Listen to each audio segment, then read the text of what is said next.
ಪ್ರಾಚೀನ ಹಿಂದೂ ವೈದಿಕ ಹಬ್ಬವಾದ ಜಾತ್ ಪೂಜಾ ಕಾರ್ಯಕ್ರಮವು ಮಂಗಳೂರಿನ ಪಣಂಬೂರು ಬೀಚ್ನಲ್ಲಿ ಆಚರಿಸಲಾಯಿತು. ಧಾರ್ಮಿಕ ವಿಧಿವಿಧಾನಗಳೊಂದಿಗೆ ಪೂಜಾ ಕಾರ್ಯಕ್ರಮವು ನೆರವೇರಿತು. ಅನೇಕ ಭಕ್ತ ವೃಂದದವರು ಈ ಪೂಜಾ ಕಾರ್ಯಕ್ರಮದಲ್ಲಿ ಪಾಲ್ಗೊಂಡರು. ಜಾತ್ ಪೂಜಾ ಎಂದು ಕರೆಯಲ್ಪಡುವ ಪೂಜಾ ಕಾರ್ಯಕ್ರಮ ಇದಾಗಿದೆ. ಉತ್ತರ ಮತ್ತು ಪೂರ್ವ ಭಾರತದ ರಾಜ್ಯಗಳಾದ ಬಿಹಾರ ಮತ್ತು ಜಾರ್ಖಂಡ್, ನೇಪಾಳಗಳಲ್ಲಿ ಜನಪ್ರಿಯವಾದ ಹಿಂದೂ ಹಬ್ಬವಾಗಿದೆ. ದೀಪಾವಳಿ ದೀಪಗಳ ಹಬ್ಬದ 6 ದಿನಗಳ ನಂತರ 6ನೇ ದಿನ ಈ ಪೂಜಾ ಕಾರ್ಯಕ್ರಮವನ್ನು ಆಚರಿಸಲಾಗುತ್ತದೆ. ಜಾತ್ ಮುಖ್ಯವಾಗಿ ಸೂರ್ಯ ದೇವರು ಅಥವಾ ಸೂರ್ಯನನ್ನ ಆರಾಧಿಸುವ ನದಿಮುಖದಲ್ಲಿ ಆಚರಣೆ ಮಾಡಲಾಗುತ್ತದೆ. ಧಾರ್ಮಿಕ ಪೂಜಾ ಕಾರ್ಯಕ್ರಮದಲ್ಲಿ ಸೂರ್ಯ ದೇವರಿಗೆ ಭಕ್ತರ ಜೊತೆಗೂಡಿ ಅರ್ಘ್ಯ ಪ್ರದಾನ ಮಾಡಲಾಗುತ್ತದೆ. ಹಾಗೆಯೇ ಮುಂಜಾನೆ ಮತ್ತು ಮುಸ್ಸಂಜೆಯಲ್ಲಿ ಪೂಜಾ ಕಾರ್ಯಕ್ರಮವು ಪಣಂಬೂರು ಬೀಚ್ನಲ್ಲಿ ನೆರವೇರಿತು.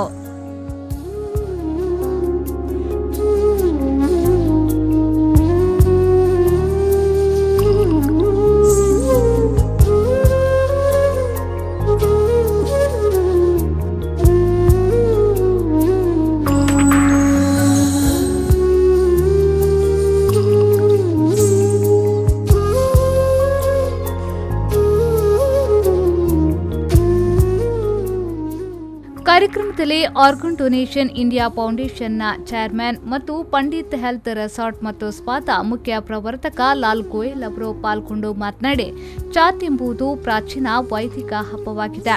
ಭಾರತದ ವಿವಿಧ ರಾಜ್ಯಗಳಲ್ಲಿ ಆಚರಣೆ ಮಾಡಲಾಗುತ್ತಿದೆ ಎಂದು ಹೇಳಿದರು. आज ये छठ का त्यौहार यहाँ बड़े जोर शोर से मनाया जा रहा है मैंगलोर में।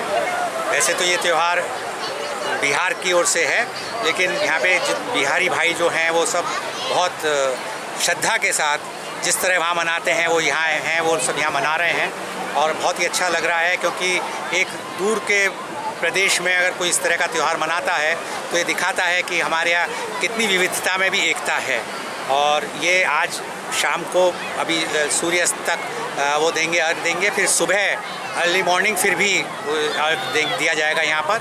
और मैं सभी देशवासियों को, खासकर बिहारी भाइयों को बहुत बहुत हार्दिक शुभकामनाएं, बहुत बहुत बधाई देता हूँ.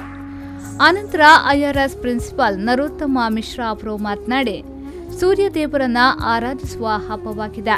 ದೀಪಾವಳಿಯ ನಂತರ 6ನೇ ದಿನ ಈ ಹಬ್ಬವನ್ನ ಆಚರಿಸಲಾಗುತ್ತದೆ ಎಂದ ಅವರು ಜಾತ್ ಹಬ್ಬದ ಮಹತ್ವವನ್ನ ತಿಳಿಸಿದ್ರು. छठ पूजा जो है बिहार का जो है एक महत्वपूर्ण त्यौहार है. अब ये बिहार तक सीमित ना रह के भारत के अन्य बल्कि विदेशों में भी लोग जो है इसको मनाने लगे हैं. छठ पर्व जो आस्था का बहुत बड़ा पर्व है और इसमें जो है सूर्य देवता की उपासना की जाती है. सूर्य देवता की बहन जिनका नाम षष्ठी है और ये षष्ठी के दिन ही होता है, इसलिए इसको छठी मैया भी बोलते हैं. इस दिन जो है इसका एक बहुत बड़ा महत्व ये है कि मतलब इसमें साफ सफाई पे काफ़ी ध्यान दिया जाता है. 4 दिनों तक ये चलता है. पहला जो है नहाए खाए, दूसरा खरना. ಪೂಜಾ ಕಾರ್ಯಕ್ರಮದಲ್ಲಿ DC CISF Amit Kumar, Jet ಏರ್ವೇಸ್ನ SR ಇಂಜಿನಿಯರ್ ಭಾಗೀರಥ್ ಹಾಗೂ ಭಕ್ತ ವೃಂದದವರು ಪಾಲ್ಗೊಂಡಿದ್ರು.